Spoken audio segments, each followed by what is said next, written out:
우리는 어떤 음식이나 약을 먹어야만 몸이 낫는다고 생각합니다. 우리 자식들 세대에는 약을 먹는 것이 아주 구식치료법으로 취급받는 때가 올지도 모른다. 이 정도 느낌은 가지고 계셔야 됩니다.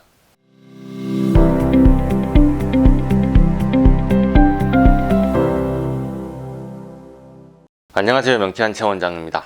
BBF 달걀 알러지 치료하고서 복수가 빠지고 알부민 수치가 호전되는 이유에 대해서 영상을 올린 지 제법 됐습니다. 이제 칼슘 알러지, 비타민 C 알러지, 비타민 B 알러지를 치료하고 간경화 합병증이 호전되는 이유에 대해서 시리즈로 영상을 찍어 올릴 차례인데요. 눈치를 채셨나 모르겠습니다. 제가 그 영상을 찍어 올리는 게 너무 무서워요. 왜냐하면 달걀 알러지 치료하니 간이 났더라 영상을 올렸는데 달걀을 먹으면 달걀 알러지 치료와 비슷한 효과가 있냐고 영상을 올리자마자 바로 이런 댓글이 올라왔었거든요. 여러분, 그냥 상식적으로 생각을 해보세요. 달걀은 얻기 힘든 재료가 아닙니다. 그리고 일상생활에서 이미 아주 많이 먹고 살고 있죠. 달걀을 먹고 간경화 간암이 낫는다 했을 것 같으면 대한민국에 간경화 간암으로 아픈 사람이 아예 없어야 합니다. 원래 매일 먹고 살았잖아요. 달걀 알러지 치료를 통해서 단백질에 대한 기경락의 봉쇄가 해소되면 단백질의 합성과 분해, 흡수 장애와 기능 저하가 개선되고 우리 몸의 단백질 합성과 분해가 자극받을 수 있다고 말했습니다. 그런데 달걀 알러지를 치료했는데 난데없이 간세포의 재생 과정을 촉진하게 할 수 있다고 열심히 영상에서 설명했습니다. 그리고 어차피 달걀을 치료해도 달걀 먹으면 안 된다고도 말씀드렸고요. 그런데 이 이야기를 10분 동안 충분히 자세하게 말한 거 아닌가 싶었는데 어김없이 달걀을 섭취해도 비슷한 효과가 날까요? 라는 질문이 달리더라고요. 혹시나 했지만 역시나 여러분의 반응은 저의 혀를 찌르더군요. 그래서 알러지가 있다는 게 어떤 상황인지 매 영상마다 그렇게 반복적으로 열심히 설명을 해도 알러지와 질환의 관계를 이해시키는 것이 쉽지 않은가 보다 생각하게 됩니다. 제가 달걀 알러지 치료 후 달걀을 먹지 말라고 하면서도 몸에서 스스로 달걀 단백질 치료에 해당되는 효과가 나타난다 했으니 일반적인 병원 치료에 익숙한 분들은 이 말이 아주 이상하게 느껴질 것 같습니다. 알러지 치료 약도 안 먹고 몸에 좋다는 어떤 성분을 더 챙겨 먹은 일이 없는데 치료 효과가 나타나는 이유는 달걀 단백질이 인체 내에서 제 역할을 하지 못하고 에너지상으로 충돌하고 있는 전자기파의 오류 반응을 교정했기 때문입니다. 우리는 어떤 음식이나 약을 먹어야만 몸이 낫는다고 생각합니다. 그러나 명쾌한 알러지 치료는 물질이 아니라 파동의 영역으로 접근하는 신기술입니다. 전자기파의 정보 오류를 교정하는 것이 약을 먹어서 낫는 것보다 훨씬 효율적일 때가 있다고 말하는 것입니다. 일반인들은 라디에이션, 즉 파동의 위력을 아직 잘 모릅니다만 의학의 고수들은 이 분야를 오래전부터 예의주시하고 있고 저는 이 분야를 이용해서 기존의 의학이나 한의학으로는 전혀 손댈 수 없는 분야에서 혁혁한 성과를 내고 있는 중입니다. 오늘 그래서 그 이야기를 해보려 합니다만 내용이 낯설어요. 그래서 간 이야기 하나보다 하고 클릭하신 분들이 이 이야기를 끝까지 들어주실지는 잘 모르겠는데 제가 열심히 한번 설명해 보겠습니다. 여러분이 건강하고 싶다면 구조적인 문제, 영양, 즉 생화학적인 문제, 정신적인 문제 세 가지 방향에서 문제가 없어야 합니다. 뼈와 근육과 관절에 구조적인 문제가 없어야 하고 먹고 소화하고 흡수되고 이용되는 세포 단위에서 화학적인 문제가 없어야 하며 마음과 정신이 트라우마와 쇼크로 괴롭고 힘들지 않아야 합니다. 이것이 바로 AKA 응용근신경학의 창시자 조지 쿠타트 박사가 말했던 건강의 3요소, 건강 삼각형입니다. 여러분이 명쾌한 알러지 치료를 하늘에서 뚝 떨어진 낯선 치료로 생각하시지만 그렇지 않습니다. 명쾌한 알러지 치료의 방향도 AKA 건강의 3요소에 기반한 것입니다. 어떤 물질에 대한 알러지를 치료할 때 첫 번째로 알러지가 뼈와 근육과 관절의 구조적이고 물리적인 문제를 야기하는 것을 치료해야 합니다. 두 번째, 알러지 때문에 먹고 소화하고 흡수하고 분비하고 합성하는 생화학적 부분의 문제를 일으키는 것을 치료해야 하고요. 세 번째로, 알러지 때문에 마음이 괴롭고 힘든 정신적인 문제가 특정 음식이나 물질과 결합돼서 알러지를 유발하는 부분도 해소해야 합니다. 이 세 가지 영역의 문제가 다 해결이 돼야 그 물질에 대한 알러지를 제대로 치료했다고 말할 수 있습니다. 그래야 그 물질에 대한 불쾌한 과민 반응이 사라지고 건강이 회복되는 기반을 쌓은 것입니다. 이것이 뜬금없는 이론이 아닙니다. AK의 기본 원리죠. 근데 AKA 창시자의 지인 중 한 분이었던 톰 오브라이언 박사의 책을 몇 년 전 우연히 읽었습니다. 그 책에 조지 쿠타트 박사가 세상을 떠나기 몇 년 전에 일화가 나오더군요. 이제는 더 이상 세 가지 조건으로만 건강을 말하는 게 충분하지 않다고 한 가지 핵심 요소를 더 살펴야 된다고 말이죠. 그리고 오브라이언 박사의 이 제안에 닥터 쿠타트가 흔쾌하게 동의를 했다고 하죠. 위에 덧붙여야 할 마지막 한 가지 요인이 무엇이었을까요? 바로 라디에이션, 전자파입니다. 이 글을 읽고 마치 조지 쿠타트 박사의 유산을 물려받은 듯이 아주 반가웠습니다. 왜냐고요? 아마도 오브라이언 박사는 라디에이션을 건강의 네 번째 요소로 지목하면서 우리의 뇌와 신경계의 전기 주파수를 교란하는 외부 전자기장의 위험성에 대해서 말하고 싶었던 것 같습니다. 게다가 4차 산업혁명이 진행되는 방향을 보니 전자파 오염이 점점 더 심각해지면 모를까 지금보다 더 나아질 일은 없어 보이죠. 그런데 전자파 오염이 건강을 위협할 수 있다면 거꾸로 뇌 신경계의 전자기적 오류를 교정할 때 건강 상태가 호전되는 것도 가능하지 않겠습니까? 그것이 바로 명쾌한 알러지 치료입니다. 이 책을 읽으면서 이미 작고하신 AK 창시자에게서 명쾌한 알러지 치료를 인정받는 것 같은 느낌이 들었습니다. AK의 정신적 유산을 명쾌한 알러지 치료가 개성하고 발전시키는 듯한 느낌이 들어서 내심 뿌듯했습니다. 건강의 네 번째 요소, 라디에이션을 이용해서 건강의 3요소를 회복시키는 치료를 하고 있으니까요. 그런데 저 혼자 뿌듯하고 여러분들은 이게 무슨 소린가 하실 수 있으니 그게 문제죠.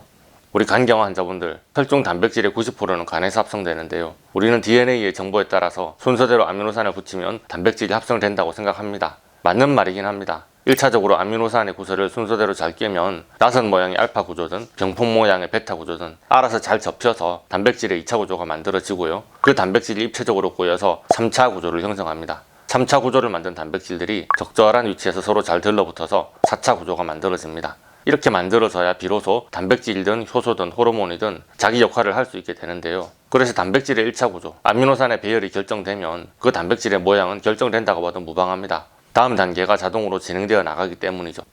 그런데 이렇게 단백질의 구조와 모양을 최종적으로 유지하고 있는 것은 힘입니다.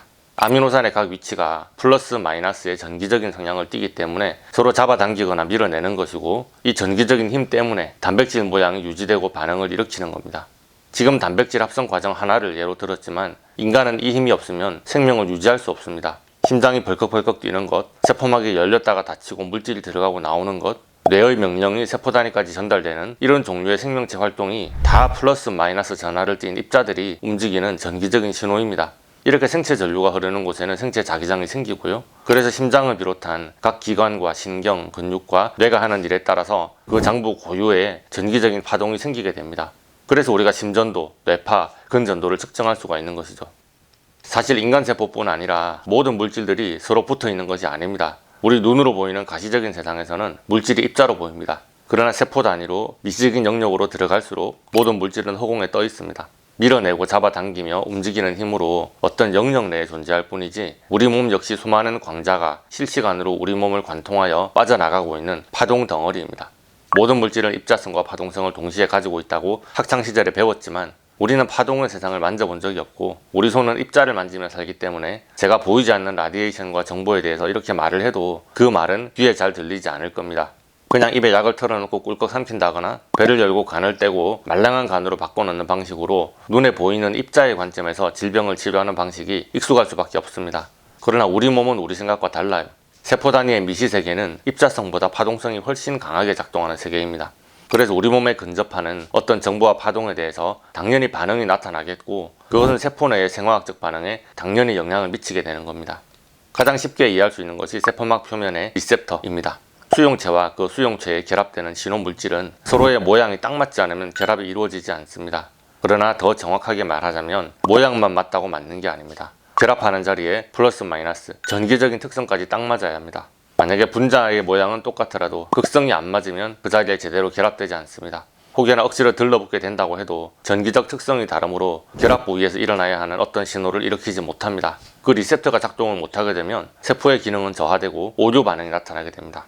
이렇게 악영향을 미치는 것이 중금속이나 독성물질, 환경호르몬 등입니다. 이런 물질들은 효소나 미네랄, 호르몬이 가서 달라붙어야 되는 자리에 자기가 대신 달라붙어서 정상적인 신체 반응을 방해하게 됩니다. 이런 오류 반응이 장기간 지속되면 질병이 발생하게 되는 거고요. 그래서 사람들은 약을 먹죠. 원하는 반응을 촉진시키는 물질을 몸에 넣는 겁니다. 그런데 여기에서 하나 물어볼게요. 반드시 인체 내로 어떤 물질이 들어가야만 원하는 반응을 일으킬 수 있을까요? 아닙니다. 라디에이션 자체만으로도 얼마든지 세포막과 리셉터의 전기적 특성에 변화를 줄 수 있습니다. 전자기 파동을 이용해서 신체 내부에 존재하는 수많은 신호물질의 특성을 바꿀 수 있습니다. 쉽게 말해서 전자기파가 약처럼 쓰일 수 있다는 말을 하는 거죠. 제가 이렇게 말하면 저런 것은 명쾌한 최 원장의 개인 의견이지 망상에 빠진 헛소리는 누가 못하냐 생각하실지도 모르겠습니다만, 그러나 전 세계적으로 가장 각광받는 치료제 개발 분야 중에 하나가 바로 전자기 파동을 이용해서 생체 반응을 조절하는 전기의약품 분야입니다. 이제는 제약회사에서 약 대신에 약이 되는 라디에이션을 개발해야 되게 생겼습니다. 이미 뇌의 특정 부분을 전기로 자극해서 신경 반응 패턴을 바꾸는 기술로 파킨슨병, 중증 우울증을 치료하는 데 응용하고 있습니다. 이미 모바일 게임, 가상현실, 인공지능을 이용해서 특정 신경 전달 물질 분비를 자극하는 디지털 테라피도 한창 개발 중이고요. 벌써 미국 식품의약국에서는 한 모바일 게임을 치료제로 승인했습니다. 의료 선진국은 이쪽을 벌써 발빠르게 도입하고 있습니다. 제가 블로그에 소개한 게 벌써 3년이 넘었고요. 그냥 우리나라가 성형수술을 잘한다고 해서 의료 선진국이라고 생각하시면 안 되고요. 우리나라에 이런 클리닉이 없다고 해서 이런 분야가 말이 안 된다고 생각하는 우를 범하지 않으시기를 바랍니다. 어쨌든 예전에는 이런 분야가 의료계에 이단화 취급을 받았을지 모르겠습니다. 그렇지만 챗GPT를 비롯해서 AI의 엄청난 발전 성과를 지켜보시던 분이라면 우리 자식들 세대에는 약을 먹는 것이 아주 구식치료법으로 취급받는 때가 올지도 모른다. 이 정도 느낌은 가지고 계셔야 됩니다. 제 생각에는 전자기장을 이용한 생체 조절 분야는 점점 발전할 예정입니다. 물론 그런 치료제가 개발되는 데는 최소 10년, 임상으로 도입되는 데 최소 10년, 한국으로 넘어오는 데는 10년 정도는 필요하지 않겠나 생각이 됩니다. 지금 당장 아픈 분들에게는 그림의 떡이죠. 그러나 저는 한의학적 기반 하에서 비침섭적인 방법으로 인체의 전자기장을 조율하고 인체 전체를 통괄하는 뇌의 시스템을 정밀하게 튜닝하는 치료를 이미 시작했습니다. 결과적으로 약이 아닌 정보바이알이라는 매개체를 이용해서 인체의 라디에이션을 조절하여 물질적인 레벨의 대사기능까지 조절하는 성과가 나타나는 중이죠. 자, 정리를 하겠습니다. 건강을 위해서 네 번째 요인, 라디에이션이 중요하다, 그 말을 하던 중이고요. 명쾌한 최 원장은 경락과 장부의 에너지 흐름을 막는 알러겐을 알아내고 그 정보를 담고 있는 에너지 바이알을 이용해서 뇌에 잘못 저장된 정보를 라디에이션을 이용해서 교정하던 중입니다.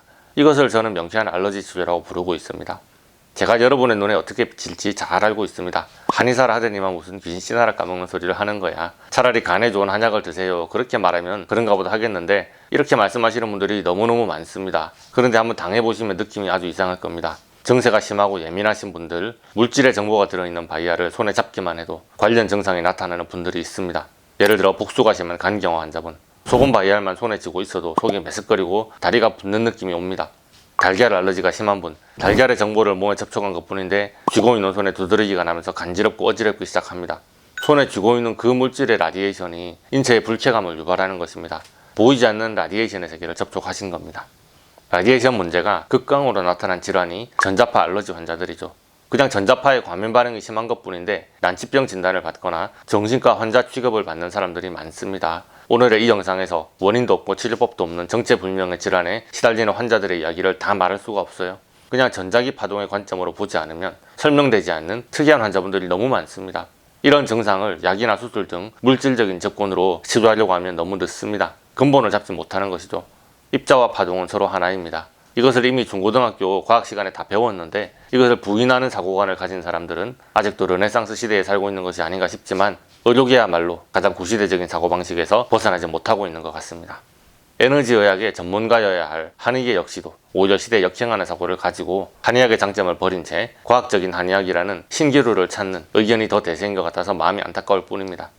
원래 사람들은 자기가 생각하는 대로 판단합니다. 잘 아는 것은 크게 보이고 잘 모르는 것은 귀에 잘 들어오지 않는 게 당연합니다. 그래서 오늘 이렇게 길게 이야기를 해도 알아들을 분들이 많지 않을 수도 있다고 생각합니다. 그러나 비타민C 알러지 치료하고 왜 복수가 빠지나 그 영상을 찍기는 찍어야 하는데 그 영상에 또 비타민C 메가도즈가 간경화에 좋다는 뜻인가요? 이런 댓글이 달릴까봐 걱정이 돼서 오늘 이렇게 길게 설명했습니다. 도움이 되셨다면 좋아요, 구독, 알림 설정 눌러주시고요. 혹시나 무슨 말인지 잘 모르겠다고 하시면 댓글에 올려주시면 제가 더 반성하고 열심히 해보겠습니다. 언제나 건강하시고 행복하세요. 감사합니다.